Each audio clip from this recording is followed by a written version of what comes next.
Hello, everyone. This is part 4 on the video series that I started putting out about 5 days ago, which is COVID-19 conspiracy ? The last video, part 3, talked about the actual research regarding COVID-19 and its relationship to the wild-type coronavirus, specifically the SHC014 wild-type strain, and what was done to make it into a chimera and the research that was actually published. Some people that have tried to attack me on it, which obviously they did not even bother looking at the video because I actually showed the studies, but the vast majority of the people that have a critical mind, that are intelligent people, were able to see with their own eyes. Again, they didn't refute what their own senses showed them, what their own eyes showed them. Now, this part 4 is looking at the role of 5G in the immune system, and if there is a correlation, how does it correlate the 5G to the coronavirus, to the COVID-19 breakout? And there have been some people that have talked about this already, but it was never given with any fact. It was the conspiracy theorist type stance, and I really wasn't sure whether to believe it or not, so I decided to look into it myself. So first I'm going to present the relationship between 5G and the immune system, which essentially, I'm just going to make a statement right now, then I'm going to prove it. But essentially, 5G rapes the immune system. All right, I'm just going to say it. No offense intended. The point being that it is that harsh and it is that dramatic and it's that damaging. The second component was I wanted to see whether there was a correlation between the rollout of 5G in certain countries and the incidence of COVID-19 in those countries. I'm going to show you that, and then I'm going to let you reach your own conclusion and decide what you want to decide. The bottom line is there is some type of correlation. And if there is a correlation, then why would there be a relationship between 5G and coronavirus? Is there a motive? Is there a reason for this? If I can show you that there's a connection, prepare to be disturbed. So let's start off with what actually is 5G. So the World Health Organization defines 5G a very specific way, and it talks about the electrical fields that are created by difference in voltage. And the higher the voltage, the higher and stronger the resulting field will be. Now, what 5G is the next generation of communication. Now, up to this point, the 3G and 4G, they were usually running between 50 cycles per second to 60 cycles per second. And this was measured in hertz. However, with the advent of 4G, it went up a little bit higher, and it goes up to around 200 to 300 hertz. The advent of 5G takes this up in order of magnitude times 3 or 4. We're going from 50 cycle, 60 cycle hertz to over 10 megahertz up to 300 gigahertz. So this is like exponentially greater electromagnetic fields that we're creating. These are radio frequency electromagnetic fields that we're creating. So prior to this, it was extremely low frequencies, what they called ELF fields. But now these fields have gone up to from, as I said, 50 to 60 hertz, maybe up to 900 hertz with some of the mobile devices that we held in our hands, now to an order of magnitude of 10 megahertz to 300 gigahertz. That's what we're talking about when we're talking about 5G. So it's important to understand that the difference between 3 and 4G to 5G is not just one generational, what you would think. It's a leap and bound. It's like going from a 2-dimensional image to a 5-dimensional image. It's massively different. It's not even close to being the same thing. All right.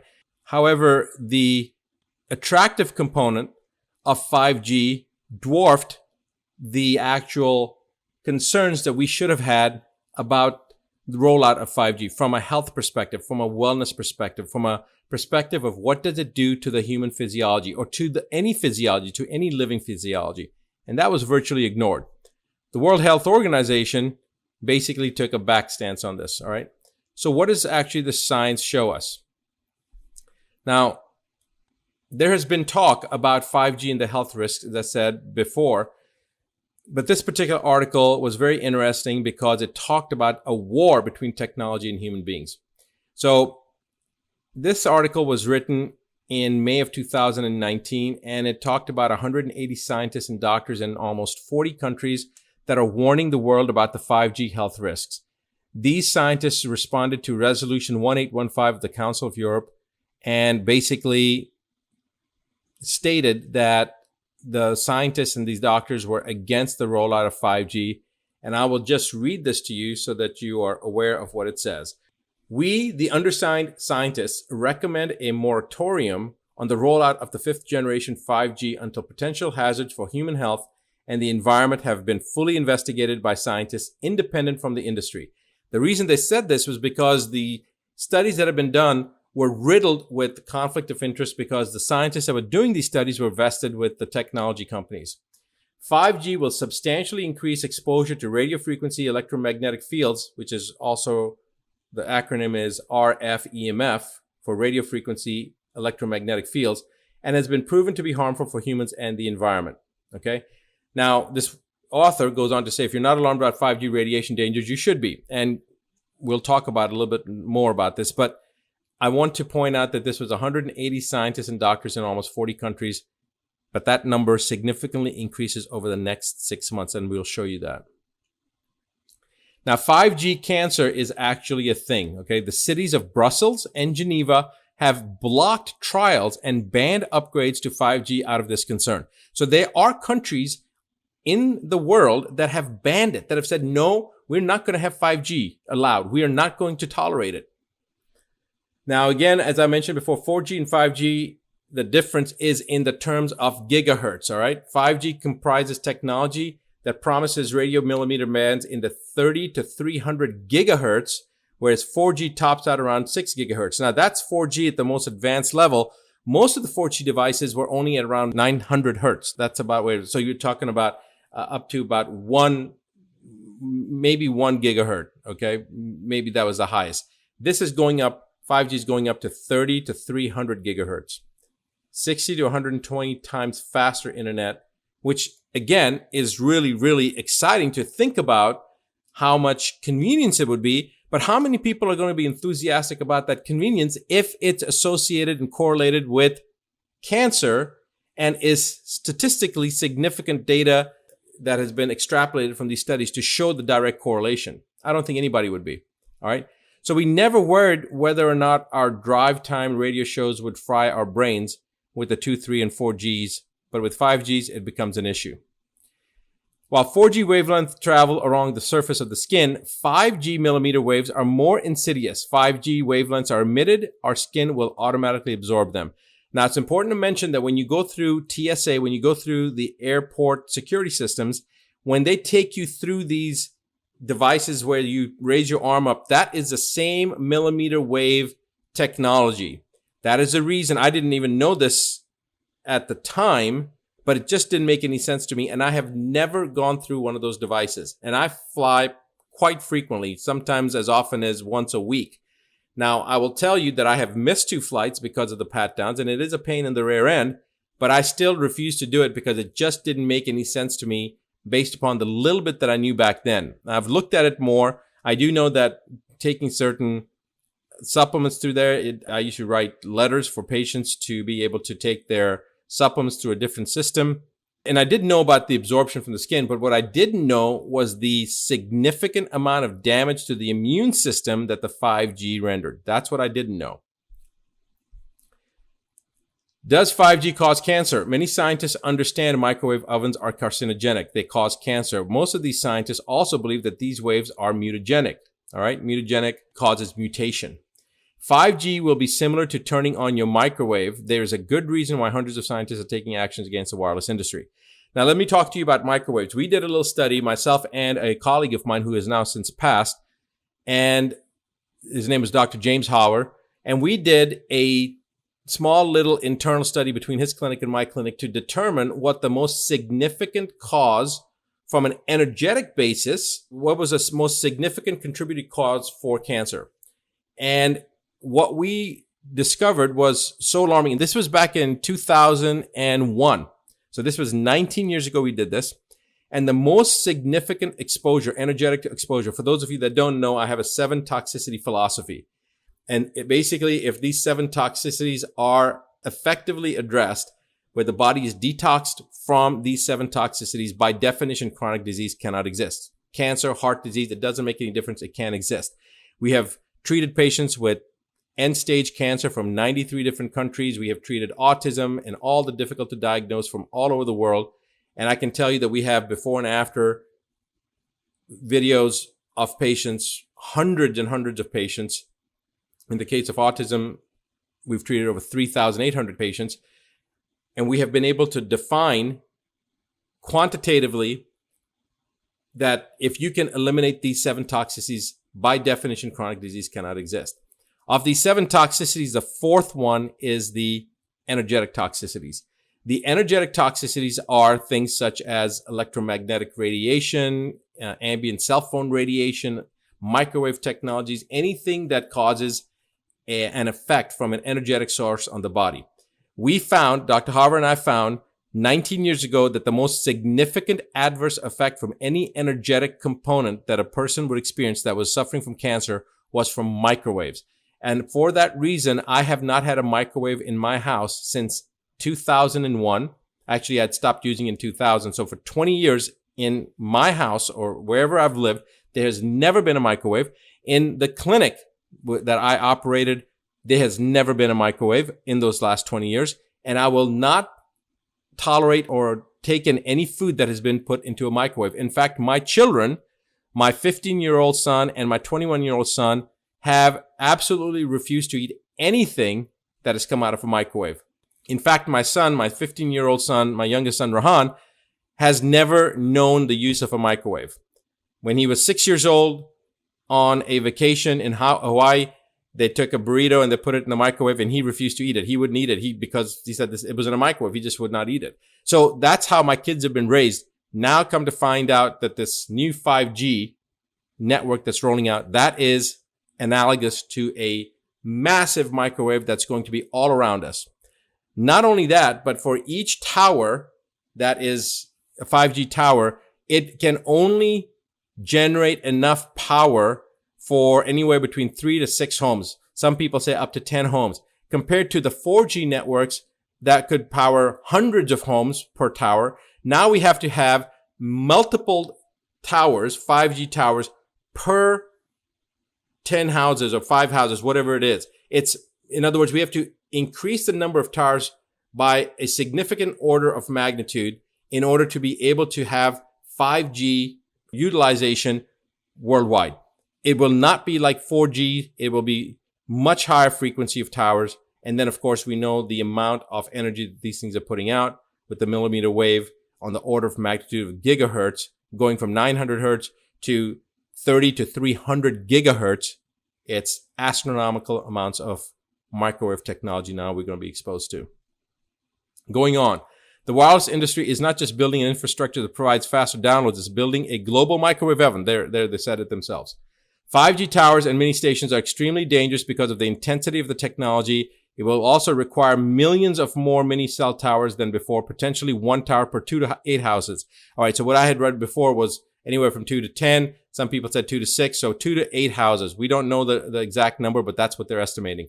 This means that human beings' radio frequency radiation exposure will not only increase, but it will also exponentially increase within months, within a very short time frame. These towers are not only dangerous, they're lethal. And the author goes on to say it should be considered a crime against humanity. In general, radiation does one major thing to the human beings and animals. It destroys our DNA either by forcing the DNA to mutate or by killing specific groups of cells, all of which lead to cancer. Cancer is a highly mutagenic, adaptogenic process.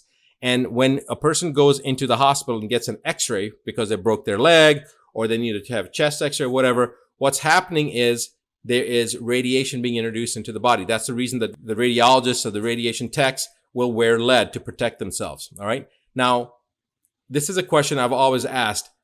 Why is it that they use lead to protect themselves? It's so that they don't get the radiation. Well, why is the radiation bad? Because it causes DNA adducts to form, to DNA mutation to form. Why is that bad? Because then that leads to cancer. Now, when somebody has cancer, what do? We give them radiation. We give them further exposure to things that will cause DNA adducts to form and mutations to occur.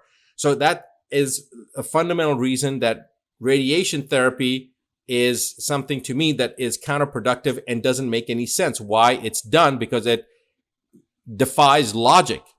Einstein said that you cannot solve a problem with the same mindset that created it. Well, this use of radiation for the treatment of cancer has not made sense to me for at least the last 20 years.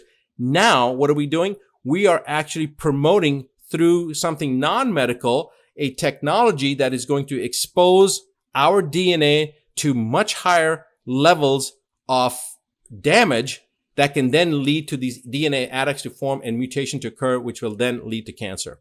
So here's what to expect if you experience prolonged exposure to radiation: nausea, swelling, hair loss, decreased appetite, low energy, general malaise, damaged bone marrow, damaged organs, deep depression, confusion, infections, incapacitation, and death. Okay? Pretty much things that nobody wants to experience. How do you protect yourself from 5G?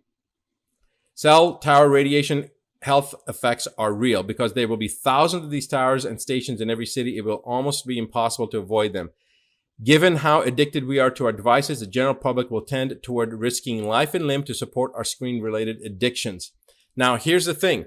Most people don't know about this. My hope is that people will learn about this and will then understand why we may want to consider a different option. But again, it's something that I've heard. I know that some people are sensitive to electromagnetic radiation. Some people are going to be sensitive to the 5Gs. But from a global standpoint, it was, again, something that it was coming out. It's part of technology. You do the best you can. You create ways to protect yourself, and there are devices out there that'll protect yourself. And if somebody's really interested in that, next Thursday, we will be doing a webinar, what you can do to protect yourself, but I'll talk about that in a few moments. All right. So there are things that you can do to protect yourself. But right now, the goal of this video is to determine if there's a correlation between 5G and coronavirus. All right. So let's go on to the next component. And this study, or this article, I should say, is actually talking whether 5G technology is bad for our health. Some experts strongly disagree that 5G is safe. All right. 5G has been designed to increase capacity and reduce latency. It will use higher frequency bandwidths right across the radio spectrum. What does 5G have to do with our health? The electromagnetic field, the field of energy that results from the electromagnetic radiation, a form of energy that occurs as a result of the flow of electricity. These electric fields are power lines operate between 50 and 60 hertz, as I mentioned earlier, and electric fields result from the flow of electricity, and the radiation that comes off of them is called electromagnetic radiation. RF EMF stands for radio frequency electromagnetic fields, include all wavelengths from 30 kilohertz to 300 gigahertz. Public exposure is mostly from handheld devices such as cell phones and tablets, but these things are relatively low electromagnetic frequencies, and the biological effects are usually limited to just heating. All right. In 2011, 30 international scientists who are part of a working group of the International Agency for Research on Cancer met to assess the risk of developing cancer as a result of exposure to radio frequency electromagnetic fields. This study was published in the Lancet Oncology. And I can show you that study if you are interested in that. In fact, we can go right here and pull that up. It's right there, actually. I'll come back to that. The team looked at 40 studies that used rats and mice. In the view of limited evidence in humans and experimental animals, the working group classified radiofrequency electromagnetic fields as possibly carcinogenic to humans. The evaluation was supported by a large majority of the working group members. All right. Now, for me, that's good enough. If it's possibly carcinogenic, I don't want to have anything to do with it. But it goes on. Dr. Leonard Hartl from the Department of Oncology at Örebro University in Sweden is an outspoken critic of the WHO's decision not to adopt the IARC's classification for radiofrequency electromagnetic frequencies as possibly carcinogenic. In the 2017, the International Journal of Oncology explained that several members of the EMF project's core group are also affiliated with the ICNIRP, an organization he describes as an industry-loyal NGO. All right. Now, there is a direct conflict of interest that if you're a scientist working for a company that's rolling out 5G or somehow related to 5G, and then they're also doing a study on the safety of 5G, there's a inherent conflict of interest there. Being a member of ICNIRP is a conflict of interest in the scientific evaluation of health hazards from radiofrequency radiation through ties to military and industry, Dr. Hartle writes. All right, so that's not surprising. Of course, anybody that's got that conflict of interest should recuse themselves, but they did not recuse themselves from the study. They still participated and said that it was safe. Regardless, it was still assessed to be possibly carcinogenic, but the World Health Organization refused to accept that mandate and has said that it's safe, generally regarded as safe. Dr. Agostino Ciaula from the Division of the Internal Medicine at the Hospital of Bisceglie in Italy reviewed the latest studies, specifically revolving around radiofrequency electromagnetic fields in humans, animals, and microbes. He wrote, evidences about the biological properties of radiofrequency electromagnetic fields are progressively accumulating, and although they are in some cases still preliminary or controversial, clearly point to the existence of multi-level interactions between high-frequency electromagnetic fields and biological systems, and to the possibility of oncologic and non-oncologic, mainly reproductive, metabolic, neurologic, and microbiologic effects. Biological effects have also been recorded at exposure levels below the regulatory limits, leading to growing doubt about the real safety of the currency employed by ICNIRP standards. Now, look, guys, I can keep on going on and on with this, but the National Toxicology Program study by the U.S. Department of Health and Human Services looked at high-level exposures at 900 megahertz. They found clear evidence of tumors in the hearts of male rats, some evidence of tumors in the brains of male rats, and some evidence of tumors in the adrenal glands of male rats. In the Journal of the Environmental Research Group, a group of researchers from Cesare Malatoni Cancer Research Center in Bologna, Italy, found an increase in tumors in the heart in rats exposed to RF EMFs equivalent to 1.8 gigahertz base station. Remember, we're looking at 30 gigahertz to 300 gigahertz with the rollout of 5G. So they found this at relatively low levels at 1.8 gigahertz, and we're talking about a significant order of magnitude higher. There's certainly evidence that ties radiofrequency electromagnetic fields exposure to a small increase in the risk of developing certain cancers and other adverse health outcomes. That's if you look at it from a very conservative stance. If you look at it from an aggressive stance, it's a very high correlation. However, the only recommendation that's been made by the Food and Drug Administration is cutting down how much time we spend on our cell phones. The American Academy of Pediatrics recommended limiting the times that kids and teenagers spend on mobile devices. And that was basically it. That was the end of it. Now, what does this have to do with coronavirus? Well, it has a lot to do with coronavirus. We have no reason to believe 5G is safe. FCC adopted these limits based largely on research from the 1980s and preponderance of peer-reviewed research. More than 500 studies have found harmful biologic health effects from exposure to radio frequencies at intensities too low to cause significant heating. So there's been a lot of studies done on this. Then it goes on. Remember, before I showed you 180 scientists. Now that number goes up to 240 scientists have published peer-reviewed research on the biologic and health effects of non-ionizing electromagnetic fields, signed by the International EMF Scientists Appeal, which calls for stronger exposure limits.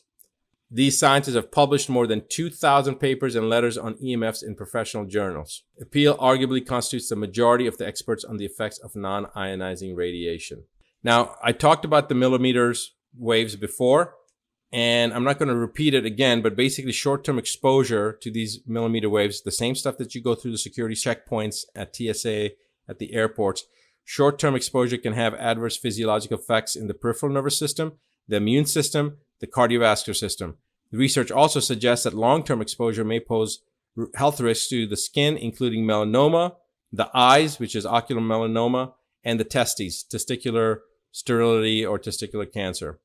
5G is a new technology. There's no research on health effects, so we are flying blind, to quote a U.S. senator. However, we have considerable evidence that the harmful effects of 2G and 3G, little is known with the effects of 4G, a 10-year-old technology, because governments have remained remiss in funding this research. And now we're going to go from 900 hertz to 30 gigahertz to 300 gigahertz. And we know that already studies have been done to show a correlation at just 1.8 gigahertz with all sorts of different types of cancer. Again, why am I talking about this when we should be talking about coronavirus? Well, I was curious. I want to establish first how damaging 5G is for you, since I wasn't aware of a lot of this literature, and by delving into this, I started seeing how damaging it really is. By the way, I'm now one of those scientists that signed that petition as well. And that number has now risen to 208,000 individuals that have signed that petition from 200 different countries. Now this is the Lancet Oncology paper that is showing carcinogenicity of radiofrequency electromagnetic fields. Made 2011. Remember, it was 30 scientists from 14 countries that met, and they basically found that there was, I'll just get right to the chase of it, and you guys can look at this information if you want. There were multiple studies that they did, epidemiological studies looking at the radiofrequency electromagnetic fields that were created and the cancer outcomes from these cohort studies. There was one called the Interphone study. It was a multi-center case study, and it looked at 2,708 cases of glioma.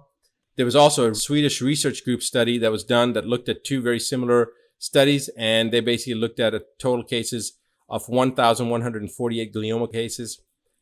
And then there was an additional study that was done in Japan that's also found some evidence. The working group's conclusion was that there is limited evidence in humans for the carcinogenicity for radiofrequency electromagnetic fields based on positive associations between glioma and acoustic neuroma and exposure to RF EMFs from wireless phones. They assessed more than 40 studies that assessed the carcinogenicity of the RF EMFs in rodents, and they basically ended up classifying radiofrequency electromagnetic fields as possibly carcinogenic to humans. All right, now I'm going to stop talking about cancer and 5G and come to coronavirus. 5G deployment has been referred as a dangerous experiment on humanity, and there are numerous theories surrounding 5G, citing numerous mechanisms, including phased array technology that may induce adverse health consequences. When coronavirus came out, there was all sorts of things that started happening. Okay, people started talking about different things. They were talking about the biological effects of non-ionizing radio frequencies showing DNA damage, which we've talked about, the oxidative stress component, which we've talked about, and leading to a variety of diseases, including infertility and neurodegeneration. The problem is that it causes a certain change in the calcium channel blockers. It's been demonstrated to induce calcium ion efflux, where radio frequency is observed to pump ions through the calcium channel and pores bound in the bilipid membranes, and this calcium efflux through the activation of voltage-gated calcium channels. It is not one-sided. Now, what is the significance to this? Calcium channel blockers are a class of drugs that are used for many cardiovascular conditions. And when you start affecting the calcium efflux or influx into cells, it causes a disruption in the ionic gradients across cell membranes. Now, this is going to get technical, so there's a reason that I'm not going to talk about it in more detail. For anybody that's interested, I will have these references available to you if you want. Essentially, I just want you to remember that cancer is a biological effect from these 5Gs. And now we also see that calcium efflux is a biological response that can lead to different outcomes. We know this calcium in the wrong places is pathognomonic for cancer, and for apoptosis, calcium in the right places is essential for life. So the influx of calcium ions through VGCs is a necessary step in the initiation of apoptosis. Apoptosis is programmed cell death. Suppression of apoptosis is concurrent and conducive with cancer. So when you have cancer, there's a suppression of this apoptotic mechanism, and we don't want that because the association with uncontrolled cellular proliferation and suppression of apoptosis is the essential definition of cancer. A high level of calcium in mitochondria is essential to initiate apoptosis cell death, yet influx of calcium does not mean certain death for certain cells. Therefore, there is a suppression of apoptosis, which is concurrent and correlates with cancer. EMFs at 4 watts per kilogram, 5 hours per day responded with increased autophagy that actually inhibited apoptosis. Again, remember, we don't want to inhibit apoptosis. We don't want to suppress apoptosis. Increased autophagy changed genetic expression of calcium channels, ultimately affecting calcium hemostasis, inhibiting apoptosis. For those that are doctors, those that are scientists, you understand the significance of this. If you are not, don't worry about it. The point is that it helps to create the oncogenic process that then leads on to cancer. All right. All electromagnetic radiation causes membrane depolarization, and there's more and more of this. So it comes down to the coronavirus here, and it asks, is the coronavirus and depolarization, is 5G the Trojan horse? As early as 2009, millimeter waves were found to interact with lipid membranes, leading to changes at the membrane-water interface that were charged and dipolar residues are located. Numerous studies showed microwave radiation, again 5G, induced cell apoptosis as a result of mitochondrial membrane depolarization, chromatin condensation, and DNA fragmentation. All right. Now, I want you to listen to this. This is very important.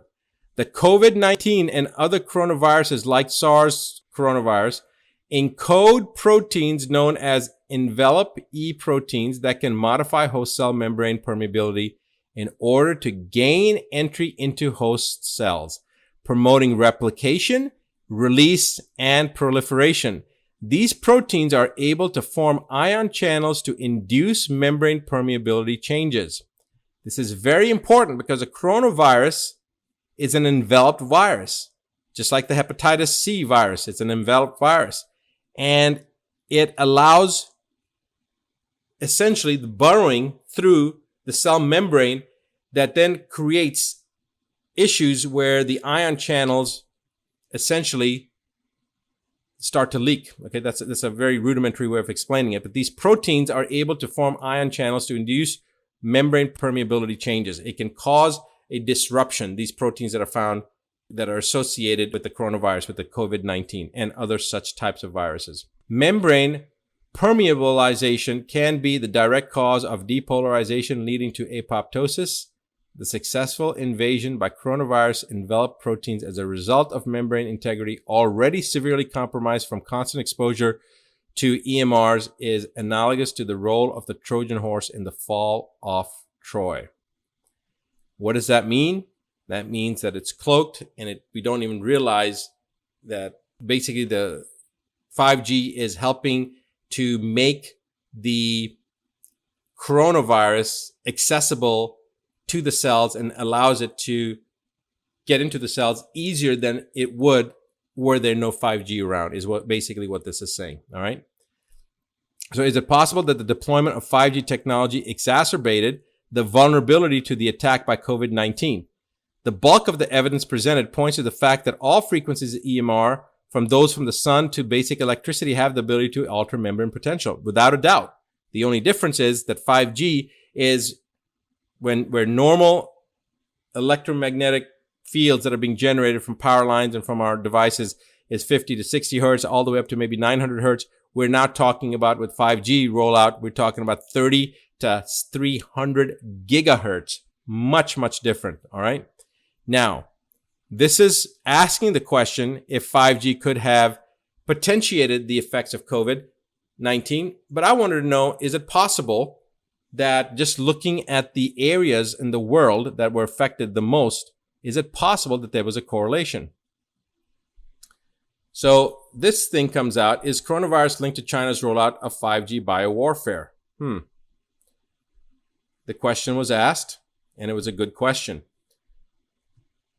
The undisputed global leader in the development and deployment of 5G is China.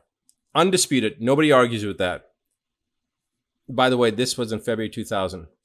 It therefore may come as a surprise to learn that the urban testing ground for the first full-scale deployment of 5G network was the Chinese city of Wuhan, the epicenter of the coronavirus, aka COVID-19.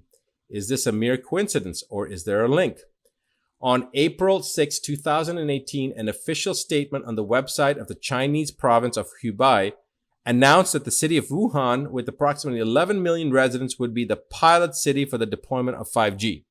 Now, if you remember from the first video, I talked about this component, and I also talked about the outgassing from the incinerators, from the pollution that was so bad that it garnered international attention, and BBC and CNN and many other media sources covered this atrocity where the people were complaining, and it was very, very bad. Now you're talking about that population that's already toxic, and now you're talking about Wuhan being the epicenter for not only the breakout of COVID-19, but also being the central launching pad, urban testing ground for 5G. And I've just shown you an article before that talked about how 5G changes cell membrane permeability and allows for efflux of enveloped viruses to come in and out, leave alone all the other aspects that 5G does as far as damaging the immune system and inducing oncogenic process and causing cancer.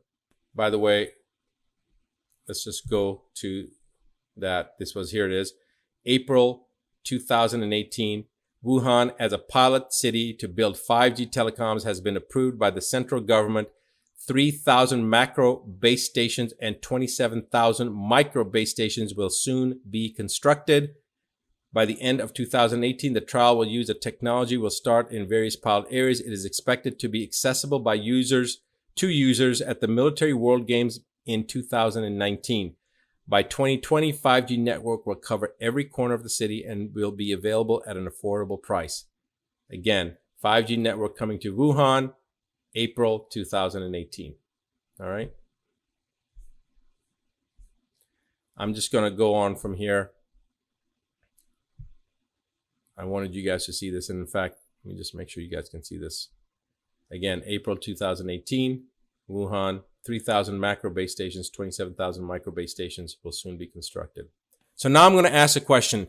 Which two countries were hit the hardest from coronavirus, from the COVID-19? The answer is Iran and Italy, not China. Iran and Italy. So is there a correlation? If I'm right about this correlation with 5G, if these people that have asked the question are correct, then there should be a correlation. So let's see. Iran committed to 5G rollout, May 2019. The government of Iran says it plans to push ahead with the rollout of 5G in the face of economic and trade sanctions imposed by the U.S. Preparations for 5G deployment are high on the agenda for 2019. Iran and Italy were both vying to be leaders in the 5G rollout. Here's another article. In 3 months, we will have provided the condition for experts in the field to learn all there is about 5G technology, and by 2020, we will have begun executing our action plan. This is Iran ready to take a step forward towards 5G, published in September of 2019. Here's another one. This is specifically talking about the launch of the 5G internet and in which cities they were talking about. There were two specific cities that there was the highest incidence of the COVID-19 deaths. So this one's talking about the country will kick off the 5th generation of internet communications known as 5G in the next Persian calendar, and goes on to talk about what they're going to do. Let's go on to Italy. In Italy, there's a video here talking about how Vodafone Italy turned Milan into an extensive 5G test bed. Anybody that wants to listen to this video, it's a considerably long video, and it's basically all you need to know about it is exactly what this headline says. Italy turned Milan into an extensive 5G test bed. And this is a quarantine Italian coronavirus epicenter transformed into a 5G test bed prior to the outbreak. Okay, this video shows it. And I will have the link here if you guys want to see this. And what cities in Italy got hit the hardest? Well, that's an interesting question as well. Just like with Iran, I will come to that in a second. Italy's new government on Thursday approved its use of special powers to supply deals for 5th generation 5G telecom services by a number of domestic firms. The measure was adopted under a law passed by the previous government in July to broaden powers Rome has over companies of national interest. This was September 2019. Again, they're vying for this, right? The government said that it was going to roll this out, said it would also exercise special powers over the Fastweb's purchase of radio components from ZTE for systems that could adopt 5G technologies. They were hitting it hard. They wanted this bad. They wanted to be the leaders. Italian Telecos gets ready to reach more cities with 5G in 2020. This was in the beginning, in January 6, 2020, before COVID became really prevalent in Italy. They weren't even talking about it then in Italy. Italian operators kicked off commercial 5G offerings in part of the country's main cities during the second half of 2019 and have already announced plans to rapidly expand coverage during 2020. All right, now Milan, Turin, Bologna, Rome, and Naples, and the area that was hit the hardest, one of the hardest, we'll talk about that in a second. The operators said the speeds of the 5G will increase progressively up to 10 gigabytes per second by 2021. 5G services will be offered through spectrum in the 700 megahertz and then going up to the 3.6 to 3 gigahertz and then 26.5 to 27 gigahertz bands. So the 700 megahertz, okay, that's pretty much what 4G is at right now. 3.6 to 3.8 gigahertz, they're rolling that out. That's much higher. And then, of course, when we get to 26.5 to 27.5 gigahertz, that's seriously high.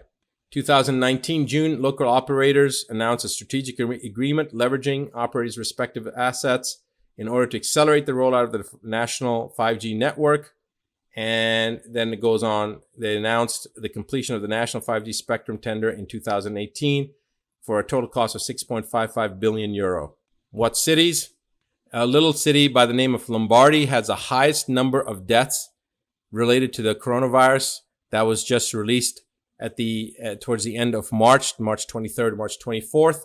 And the development of 5G in Lombardy starts at Monza. This is basically one of the places that they started demonstrating the new services and applications of the 5G. This was one of the highest epicenters, and I don't have data for all the different cities.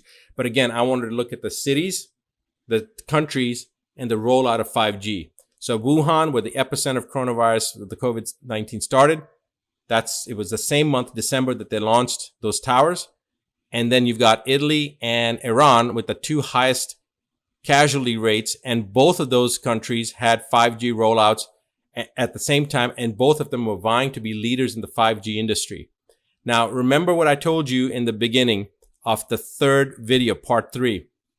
And what that was the association between a industry that has to take responsibility for some type of technology that can cause harm versus blaming it on a virus, because a virus, it's nobody's fault, right? It's a naturally occurring phenomena. So is it possible that the 5G rollouts were potentiating this versus that the COVID-19 was blamed for something that the 5G caused? Well, I think it's part and parcel, a combination of both. I don't think that they really realized that the COVID-19 was going to happen the way it did. Of course, we created it. Mankind created it.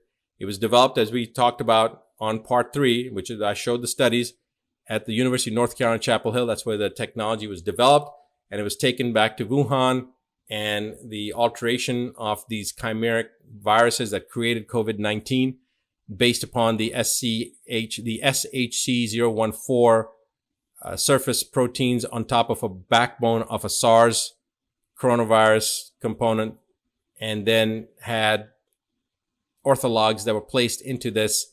Other additional protein nucleotides were added to create a very virulent form of this virus called the COVID-19. That then introduced into an environment that's potentiated with 5G, that's causing havoc with your cell membranes, allowing for permeability of the virus and other enveloped viruses to permeate through the cell and create an infection, just exacerbate the situation. Now, I've shown the correlation between Wuhan, Italy, and Iran. But does that mean that if there's a city or area in the world where it has very low incidence of coronavirus, then what would the correlation be? Would that be safe to assume that then there wasn't any 5G? And this is what I'm going to show. The last place in the United States to show a case of 5G, the last place in the United States to show a case of COVID-19 was an area of West Virginia. All right. And in fact, now there has been a couple of cases. There have been a few cases that have shown up there, but they were all from Washington, D.C. people coming in. But in that area, there was a very conspicuous absence of COVID-19. That area was defined as, in fact, this site actually talked about it, but now they've changed their information. They don't show it because before it was West Virginia had 0 cases. And when you clicked on it, it actually talked about the area that did not have any incidence of COVID-19.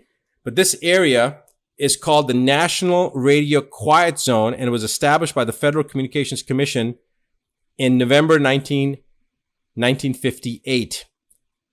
And it's an area that is basically to minimize possible harmful interference to the National Radio Astronomy And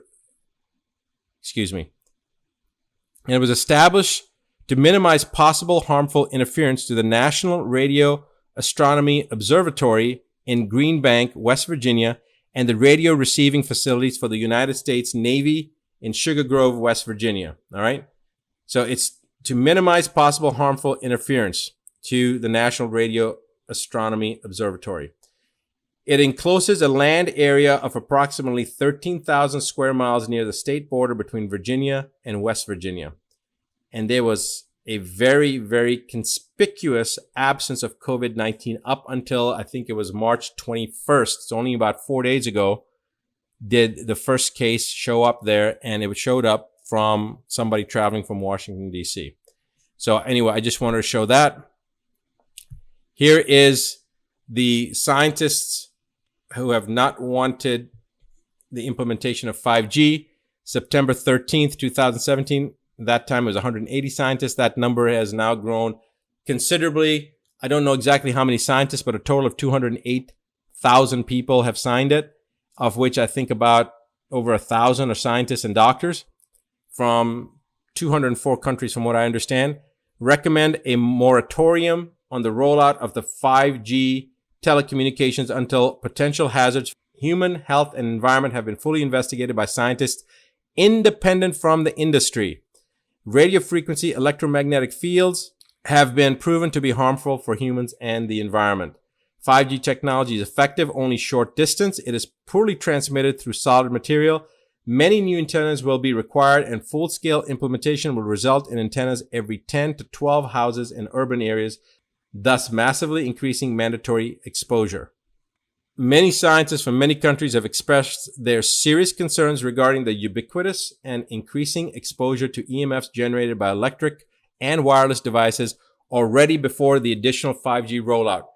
Numerous scientific publications have shown EMF affects living organisms at levels well below most international and national guidelines, including cancer risks, cellular stress, increase in harmful free radicals, genetic damages, structural and functional changes of the reproductive system, learning and memory deficits, neurological disorders, and negative impacts on general well-being in humans. Damage goes well beyond the human race, as there is growing evidence of harmful effects to both plants and animals. I believe now we can add to that enveloped virus permeability is increased by the exposure of 5G, because the science has clearly established that with the membrane permeability component that I showed you with the calcium channel blockers.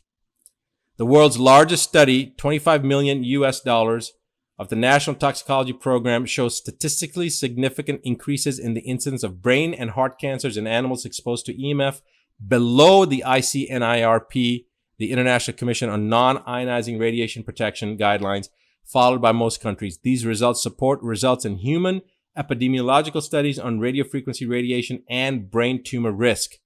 A large number of peer-reviewed scientific reports demonstrate harm to human health from EMFs. The International Agency for Research on Cancer, the Cancer Agency of the World Health Organization, in 2011 concluded that EMF frequencies of 30 kilohertz to 300 gigahertz are possibly carcinogenic to humans. However, new studies like the NTP study mentioned above and several epidemiological investigations, including the latest studies on mobile phone use and brain cancer risks, confirm that radiofrequency electromagnetic field radiation is carcinogenic to humans. There is also strong evidence that long-term exposure to certain EMFs is a risk factor for diseases such as, besides cancers, Alzheimer's disease and male infertility. Electromagnetic hypersensitivity symptoms include headaches, concentration difficulties, sleep problems, depression, lack of energy, fatigue, and flu-like symptoms. Inaction is a cost to society and is not an option anymore.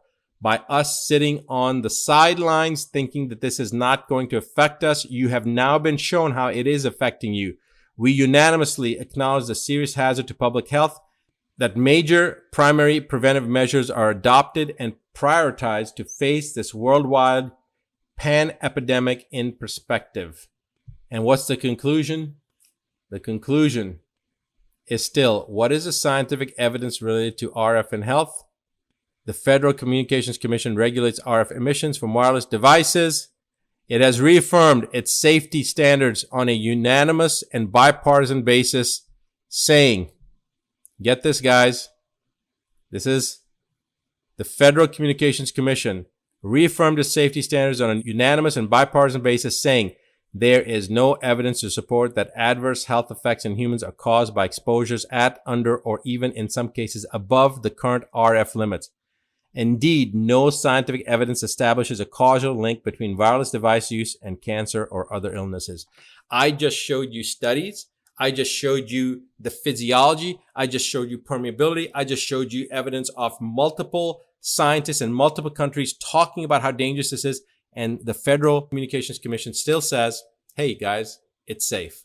So now you decide if there is a correlation between 5G rollout in Iran, in Italy, in Wuhan, very coincidentally, the same months, they're vying for the highest rollout, the fastest rollout. And in the cities where there was the most COVID-19 deaths were the cities that were the test grounds for the rollout of the 5G. And remember, they can't blame an industry if it's a natural cause. So what did they do? They took a man-made, adulterated, chimeric virus and blamed it on that, the COVID-19, and they have blown it totally out of proportion. It's all about the 5G. They've created the virus, but they blamed on the virus as a natural thing, so no industry can be affected by the 5G. And now what's coming down the pipeline is that they're going to come up with a vaccine. I'm telling you right now, the research conclusively shows this is not something that a vaccine can be made for. This virus is a man-made virus that cannot have a vaccine made for it. But I will show you what you can do yourself to prevent the COVID-19 from creating any kind of problem in your system if you can maintain a certain blood level of this naturally occurring nutrient. I will show you that. It's not going to cost you anything except for a few dollars from a health food store, or you can boost up your level if you want. But the key thing to remember is that the COVID-19, even though it's adulterated and it's chimeric virus, it's very self-limiting, okay? It burns out fast, and unless you're immunocompromised, you have nothing to worry about. And if you are immunocompromised, there are certain things you can do, but the hysteria that's been created around it and people staying 6 feet apart from each other and the global economy shutting down and no more conferences and everything, it's absolutely ludicrous. Now, if what I'm saying doesn't make sense to you and you think I'm crazy, hey, shut this down and go on living your life and go get the vaccine and God be with you.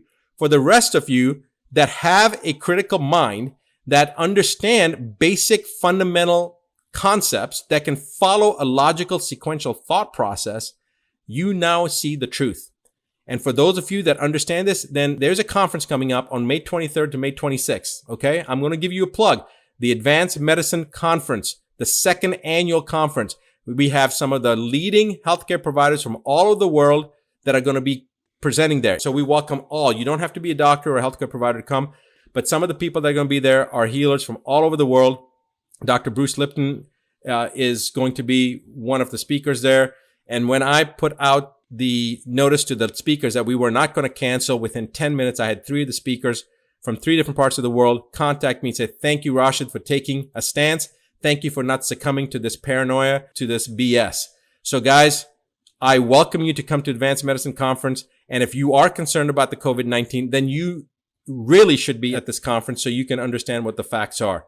I hope this information has been informative for you. The next video is coming out in about 48 hours, and we're going to call out some of the people that are putting out misinformation. And then I'm going to have a video to help show you what you can do, the help that you can get. Pay this forward. Let your friends and family know about it. Stop promoting the hysteria. Allow people to know the truth and pass this information forward so that we can get our economy back on track and understand what the real issues are and demand that this type of garbage is, 1, not tolerated anymore, and 2, that we as a nation, we as a people of this planet will no longer tolerate this type of garbage, this type of misinformation, this type of manipulation, and this type of atrocity being committed on our physiologies, on our bodies, on our children's bodies. We're not going to tolerate it anymore. Pay it forward, pass it on, tell everyone about it.